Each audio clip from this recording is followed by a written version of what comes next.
Hi, it's me, Liz again. I had to take a small break to eat. I was sort of hungry, but on to the next comments. I'm gonna do two together because they're from the same person, Serafina Sky. One of them says, I would just like to ask, when studying a year and a day, does this mean general study, or do you need to get a teacher? Is it alright to do this on your own with books and things? Do you have to spend a certain amount of time on it each night? Thanks. Most Wiccans will tell you that you have to have a teacher. But I've gotten so many comments about how knowledgeable I am, and you know what? I've never had a teacher. I live in the middle of, I won't say that word because it's naughty, nowhere, Nebraska. There are no teachers around here. I'm lucky if I meet a Wiccan. I was all excited because there were 3 Wiccans in my whole town. Now, admittedly, it's a small town, like really small, like, like I think it's 900. But still, I mean, 3 Wiccans, and I was like, woo! Of course, I was one of them. But, I mean, the thing is I don't think anybody can particularly say you have to have a teacher. You can learn an awful lot just by reading. So yeah, it's great to have a teacher, because the problem with just reading is you're going by, you don't have any experience, and you're going by other people's experience, and they're not there to show you or correct you if you're wrong. But then again, if you do learn that way, it might take longer than a year and a day to learn to learn the same amount that someone with a teacher would, but you're gonna go by your own experiences and what feels right.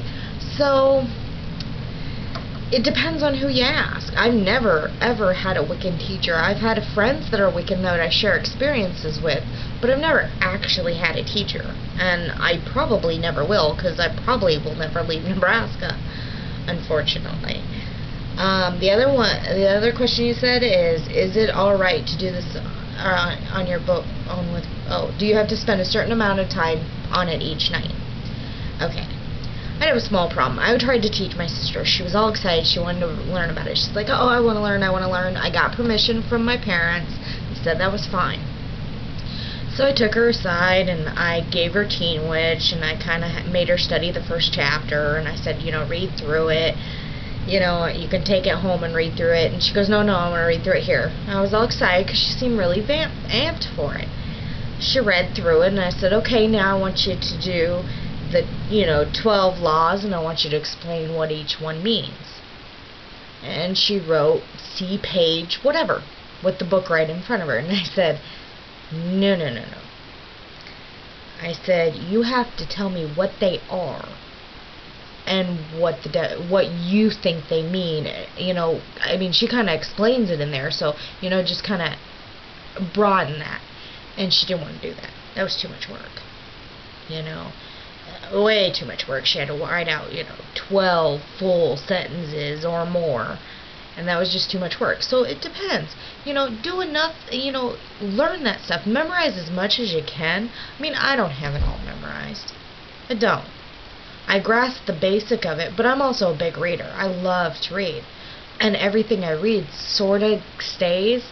So it's like I get the basic concept of it all, but, I mean, so it really, spend enough time on it that, it's the same as if you were in school. Don't just do it as a hobby. If you're doing it as a hobby, then yeah, your day is not enough. And truly, witches never stop learning. So a year and a day is just basically, a year and a day is when a coven usually puts that down. But a lot of solitary Wiccans do that as well. They consider that being their initiation. They study for a year, a day, and then they get initiated into the coven. As a solitary practitioner, you don't necessarily have to do that. If you did join a coven, you would have to study for a year, a day, no matter how long you're a witch. Unless you're an adult, then they might do something different. But if you were actually going to join that coven and just not periodically or every once in a while go, they're probably going to at least test you, or at least make you go through the degrees, which is similar. The first degree is about a year and a day. So that kind of is where it comes from. Solitary Wiccans usually do it as a symbol of their commitment. And just for all you people out there that like useless trivia, year and a day has been actually used quite a lot. Not only is it a saying, but when Highlanders, Scotmen, in the high mountains, would get handfasted, which is of course a Wiccan thing, but when they would get handfasted, even though they were Christian, the handfasting would only last for a year and a day, and if the woman did not get pregnant, then it was like a divorce, and they went their separate ways. Just useless trivia, because I think it's cool. Sorry, I'm rambling. But, I mean, it's just one of those things, it's kind of symbolistic of our commitment to Wicca. But, you never stop studying, so the year and a day is kind of just symbolistic. Because after the year and a day, you don't just stop or know everything.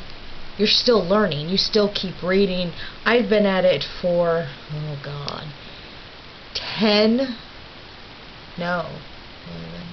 11 years, and I still do not know everything. I probably never will, but I'm gonna try.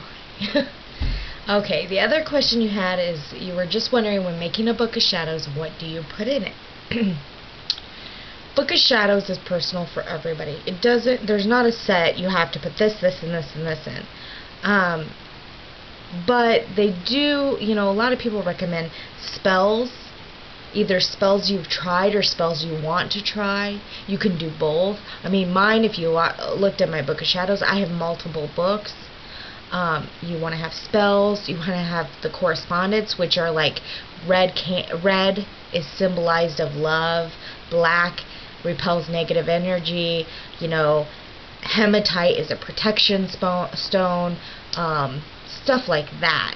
You want to have that in there. You want to have the rules and the laws, the threefold law, the Wiccan creed, the Wiccan reed, the witches,